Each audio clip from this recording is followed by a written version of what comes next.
മാനസം തേടാവൂ. യേശുവേ നിന്റെ രൂപം മാത്രമേ എൻ്റെ കണ്ണുകൾ കാണാവൂ. യേശുവേ നിന്റെ സ്നേഹം മാത്രമേ എൻ്റെ മാനസം തേടാവൂ. യേശുവേ നിന്റെ രൂപം മാത്രമേ എൻ്റെ കണ്ണുകൾ കാണാവൂ. വേഗം വരുന്ന നമ്മളുടെ കർത്താവായ യേശുക്രിസ്തുവിൻ്റെ ധന്യനാമത്തിൽ എല്ലാവർക്കും സ്നേഹവന്ദനം. യോഹന്നാന്റെ സുവിശേഷം 9-ാം അധ്യായത്തിൽ പിറവിയിലെ കുരുടനായൊരു മനുഷ്യന് കർത്താവ് കാഴ്ച നൽകിയ സംഭവമാണ് വിവരിച്ചിരിക്കുന്നത്.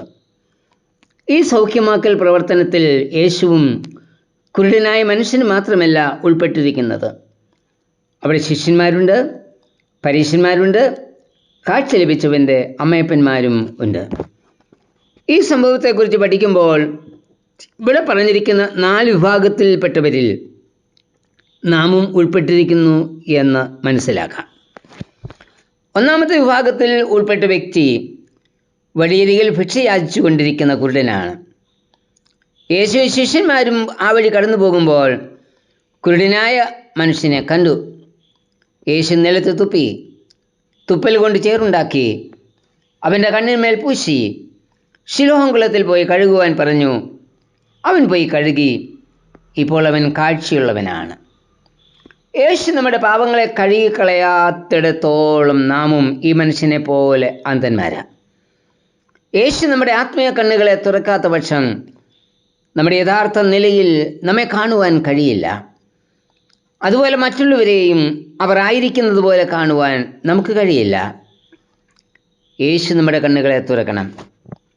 അപ്പോൾ മാത്രമേ യഥാർത്ഥ സത്യം എന്തെന്ന് കണ്ട് വഴിയും സത്യവും ജീവനുമാകുന്ന യേശുവിനെ അനുഗമിക്കുവാൻ നമുക്ക് കഴിയും. നമ്മുടെ ആത്മീക അന്ധത മാറണം.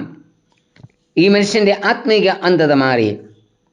അവൻ യേശുവിൽ വിശ്വസിച്ച് യേശുവിനെ നമസ്കരിച്ചു. യോഹന്നാൻ 9:38. ലോകത്തിൻ്റെ വെളിച്ചമായ യേശുവിന് മാത്രമേ നമ്മുടെ ആത്മീക അന്ധത ഇല്ലാതാക്കുവാൻ കഴിയൂ. രണ്ടാമത്തെ വിഭാഗത്തിൽ ഉൾപ്പെട്ടവർ യേശുവിൻ്റെ ശിഷ്യന്മാരാണ്. ഈ മനുഷ്യനെ കണ്ടുകൊണ്ട് ശിഷ്യന്മാർ കർത്താവിനോട് ചോദിക്കുന്നത്, ഇവൻ കുരുടനായി പിറക്കത്തക്കവണ്ണം ആർ പാപം ചെയ്തു, ഇവനോ ഇവൻ്റെ അമ്മയപ്പന്മാരോ? 9:2. യഹൂദന്മാർ രോഗവും കഷ്ടതയും ഉണ്ടാകുന്നത് പാപത്തിൻ്റെ ഫലമാണെന്ന് വിശ്വസിച്ചിരുന്നു. യേശു അവരുടെ ധാരണയെ നിഷേധിക്കാതെ അവരോട് പറഞ്ഞ മറുപടി ശ്രദ്ധേയമാണ്. അവനെങ്കിലും അവൻ്റെ അമ്മയപ്പന്മാരെങ്കിലും പാപം ചെയ്തിട്ടല്ല, ദൈവപ്രവൃത്തി അവനിൽ വെളിവാകേണ്ടതിനാണ് എന്നാണ് കർത്താവ് പറയുന്നത്. കഷ്ടതകളും ദുഃഖങ്ങളും പാപത്തിൻ്റെ ഫലമായിരിക്കണമെന്നില്ല. എന്നാൽ പാപവും രോഗവും തമ്മിൽ ബന്ധമുണ്ട് എന്ന സത്യം ഈ ഉത്തരത്തിൽ ഒളിഞ്ഞുകിടക്കുന്നു എന്നത് ഓർക്കണം. ഈ ശിഷ്യന്മാരെ പോലെയല്ലേ നാമും? കഷ്ടതകളും വേദനകളും ഉണ്ടാകുമ്പോൾ അതിൻ്റെ കാരണം എന്തെന്ന് കണ്ടെത്തുവാനുള്ള ശ്രമം നാം നടത്തിയിട്ടില്ലേ? എന്നാൽ ഈ ദുരവസ്ഥ എങ്ങനെ, എവിടെ നിന്നുണ്ടായി എന്നതിനേക്കാൾ ദൈവത്തിൽ ആശ്രയിച്ച് അതിന് പരിഹാരം കണ്ടെത്തുവാൻ നാം തയ്യാറാകണം. ഏത് കഷ്ടതകളെയും ദൈവത്തിന് സമർപ്പിച്ചുകൊണ്ട് ദൈവഹിതം നിറവേറുന്നതിനു വേണ്ടി പ്രാർത്ഥിക്കുമെങ്കിൽ അവിടെ ദൈവം പ്രവർത്തിക്കും, ദൈവമഹത്വം വെളിപ്പെടുകയും ചെയ്യും. ദൈവത്തിന് പരിഹരിക്കുവാൻ കഴിയാത്ത യാതൊരു പ്രശ്നവുമില്ല. മൂന്നാമത്തെ വിഭാഗത്തിൽ ഉൾപ്പെട്ടവർ പരീശന്മാരാണ്. മതഭക്തന്മാരായ പരീശന്മാർ യേശുവിനെ ചോദ്യം ചെയ്യുന്നു. അതിന് കാരണം കുരുടന് സൗഖ്യം വരുത്തിയത് ശബത്ത് നാളിൽ ആയിരുന്നു. ശബത്ത് പ്രമാണിക്കാത്ത യേശു ദൈവത്തിൻ്റെ അടുക്കൽ നിന്ന് വന്നവനല്ല എന്നും അവൻ പാപിയാകുന്നു എന്നും പരീശന്മാർ മുദ്രകുത്തി. 9:16.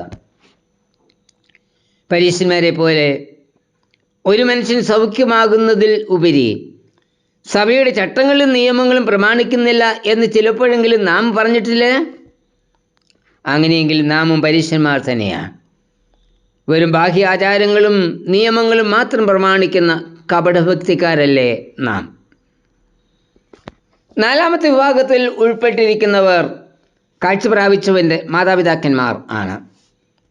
തങ്ങളുടെ മകൻ കുരുടനായിരുന്നുവെന്നും യേശുവിന് കാഴ്ച നൽകിയെന്നും അവർക്ക് വ്യക്തമായി അറിയാമായിരുന്നു. പക്ഷേ യേശു ചെയ്ത അത്ഭുത പ്രവൃത്തി സാക്ഷിക്കുവാൻ അവർ തയ്യാറായില്ല. അവർക്ക് യഹൂദന്മാരെ ഭയമായിരുന്നു. ക്രിസ്തുവിനെ ഏറ്റുപറയുന്നവർ പള്ളി ഭ്രഷ്ടരാകുമെന്ന് അവർക്കറിയാമായിരുന്നു. 9:22. പീഡനം ഭയന്ന മാതാപിതാക്കന്മാർ ക്രിസ്തുവിനെ ഏറ്റുപറയുന്നതിൽ പരാജയപ്പെട്ടു. അവർ ദൈവത്താലുള്ള മാനത്തേക്കാൾ മനുഷ്യരുടെ മാനത്തെ അധികം സ്നേഹിച്ചു. പൊതുജനാഭിപ്രായത്തെയോ മറ്റു ഭവിഷ്യത്തുകളെയോ ഭയന്ന് ഉറച്ച നിലപാടുകൾ സ്വീകരിക്കുവാൻ നാമും മടിച്ചിട്ടില്ലേ?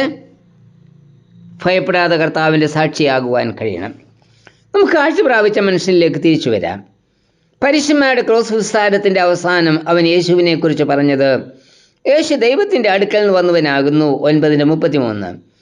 അവൻ്റെ ധീരമായി ഈ സാക്ഷ്യം കേട്ട യഹൂദന്മാർ അവനെ പള്ളി ഭ്രഷ്ടനാക്കി.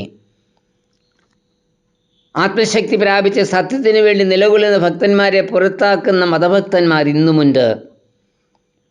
കുരുടൻ യേശുവിനെ കർത്താവും ദൈവവുമായി തിരിച്ചറിഞ്ഞ് യേശുവിനെ നമസ്കരിച്ചു. 9:38. കാഴ്ചയുണ്ടെന്ന് അഭിമാനിച്ചിരുന്ന പരീശന്മാരോ കാഴ്ച ലഭിച്ച കുരുടനോ? ആരാണ് യഥാർത്ഥ കാഴ്ചയുള്ളവൻ? കർത്താവേ, യഥാർത്ഥ കാഴ്ച പ്രാപിച്ച് നിന്നെ കർത്താവും ദൈവവുമായി തിരിച്ചറിയുവാൻ എന്നെയും സഹായിക്കണമേ. ആമേൻ. ഏറെ ദൂരെ അലഞ്ഞു ഞാൻ നിന്റെ സന്നിധി വിട്ടകന്നപ്പോ പേരു ചൊല്ലി വിളിച്ചു നീ എന്നെ ഓടി വന്നു പുണർന്നല്ലോ. ഏറെ ദൂരെ അലഞ്ഞു ഞാൻ നിന്റെ സന്നിധി വിട്ടകന്നപ്പോ പേരു ചൊല്ലി വിളിച്ചു നീ എന്നെ ഓടി വന്നു പുണർന്നല്ലോ. യേശുവേ, നിന്റെ സ്നേഹം മാത്രം എൻ്റെ മാനസം തേടാവൂ. യേശുവേ, നിന്റെ രൂപം മാത്രം